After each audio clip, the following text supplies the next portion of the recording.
Brought to you by Agilus Diagnostics. Health test की बात आती है तो मैं भरोसा करता हूँ India's largest diagnostics company Agilus Diagnostics. खुद को टेस्ट करते रहो। नमस्कार, आपके साथ मैं दीपिका शर्मा और आप देख रहे हो क्राइम तक। वर्ल्ड क्राइम बुलेटिन में बात करेंगे हिजबुल्लाह के ठिकानों पर हवाई हमले करने के बाद अब इजरायली सेना लेबनान में घुस चुकी है। जमीनी हमले किए जा रहे हैं। खुफिया जानकारी मिलने के बाद ही इजरायली सेना ने ये हमले किए हैं और उसके बाद से कई सुरंगों की तलाशी भी ली जा रही है। खुद आईडीएफ इन सुरंगों की तलाशी ले रही है और उसके बाद ज़मीनी तरह से ये हमले किए जा रहे हैं। इजराइल ने लेबनान के अंदर ज़मीनी हमले शुरू कर दिए हैं। इजरायली सेना ने कहा कि उसने सैनिकों के दक्षिणी लेबनान में हिजबुल्लाह के ठिकानों और बुनियादी ढांचों के खिलाफ लिमिटेड और टारगेटेड ज़मीनी हमले शुरू कर दिए हैं। ये हमले सटीक खुफिया जानकारी के आधार पर किए जा रहे हैं। इजरायली सेना दक्षिणी लेबनान में दाखिल हो गई है। वो सीमा से सटी हिजबुल्लाह की सुरंगों में घुसकर तलाशी ले रही है। आईडीएफ के रडार पर इजराइल को लेबनान से अलग अलग करने वाली ब्लू लाइन के पास हिजबुल्लाह की सुरंगें हैं। हिजबुल्लाह चीफ हसन नसरल्लाह के खात्मे के बाद इजराइल लगातार लेबनान पर हमले कर रहा है। हवाई हमले के बाद अब इजरायली सेना लेबनान की सीमा में दाखिल हो गई है।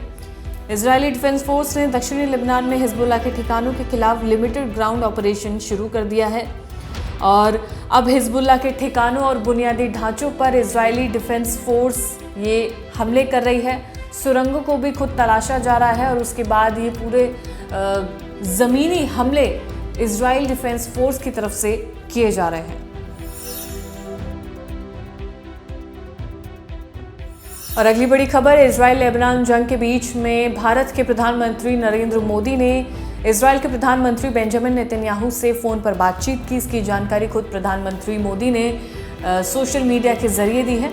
इसके बाद उन्होंने ये भी मेंशन किया है कि उन्होंने जो बातचीत की है वो ये की है कि अब जड़ से इस आतंकवाद को ख़त्म करना होगा, इस जंग को भी रोकना होगा। उन्होंने कहा कि क्षेत्रीय तनाव को रोकना और सभी बंधकों की सुरक्षित रिहाई सुनिश्चित करना सबसे ज़्यादा इम्पॉर्टेंट है। भारत शांति और स्थिरता की शीघ्र बहाली के प्रयासों का समर्थन करने के लिए प्रतिबद्ध है। ये बातचीत ऐसे समय में हुई है जब हिजबुल्लाह चीफ हसन नसरल्लाह की मौत के बाद पश्चिम एशिया में तनाव बढ़ गया है। लेबनान में इजरायली हमले में अब तक 800 से ज़्यादा लोग मारे जा चुके हैं। दोनों नेताओं के बीच पिछले 45 दिनों में फ़ोन पर ये दूसरी बातचीत है। बातचीत के दौरान पीएम मोदी ने कहा कि दुनिया में आतंकवाद के लिए कोई जगह नहीं है और क्षेत्रीय तनाव को रोकने और सभी बंधकों की रिहाई सुनिश्चित करनी होगी। और फ़ोन पर ये प्रधानमंत्री मोदी की बेंजामिन नेतन्याहू से तमाम बातचीत हुई है। और हिजबुल्लाह चीफ की मौत के बाद अब इस संगठन के डिप्टी चीफ ने लोगों से बातचीत की है। नईम कासिम ने जनता को संबोधित किया है और कहा कि अगर इजराइल ऐसे ही हमले करेगा तो उसकी फौज भी तैयार है।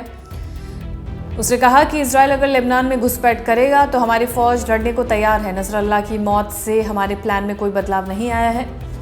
वहीं इजराइल के रक्षा मंत्री ने सेना को तैयार रहने के लिए कहा है। इजरायली रिपोर्ट के मुताबिक उन्होंने सैनिकों से कहा कि हिजबुल्लाह के प्रमुख हसन नसरल्लाह का खात्मा एक बहुत महत्वपूर्ण कदम है। हमारे पास जो क्षमताएं हैं हम आगे उनका पूरा इस्तेमाल करेंगे। दूसरी तरफ हिजबुल्लाह चीफ हसन नसरल्लाह की मौत के बाद पाकिस्तान और भारत समेत दुनिया भर में प्रदर्शन हो रहे हैं।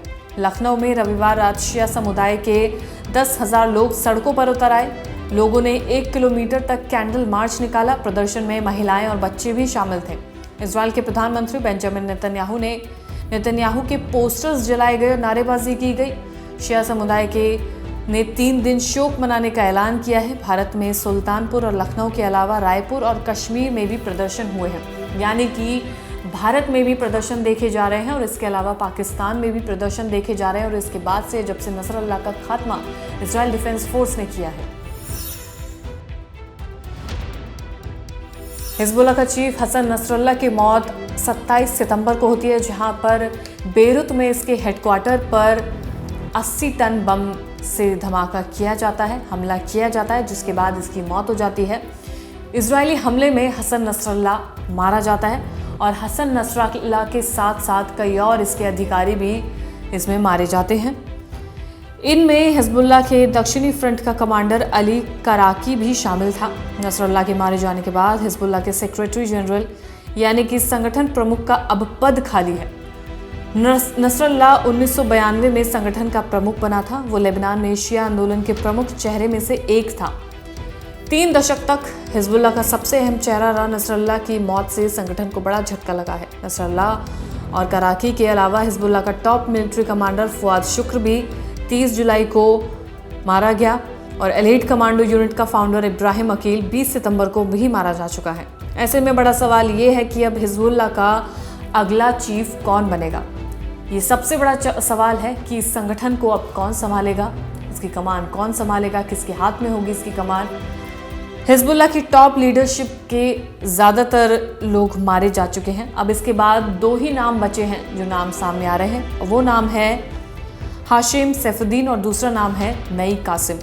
ये 2 नाम हैं जो सामने आ रहे हैं, जिनमें से कोई भी एक इस संगठन का कमांडर बन सकता है, चीफ बन सकता है। यानी कि हसन नसरुल्लाह के खात्मे के बाद ये 2 नाम हैं, हाशिम सैफुद्दीन और दूसरा नाम है नई कासिम।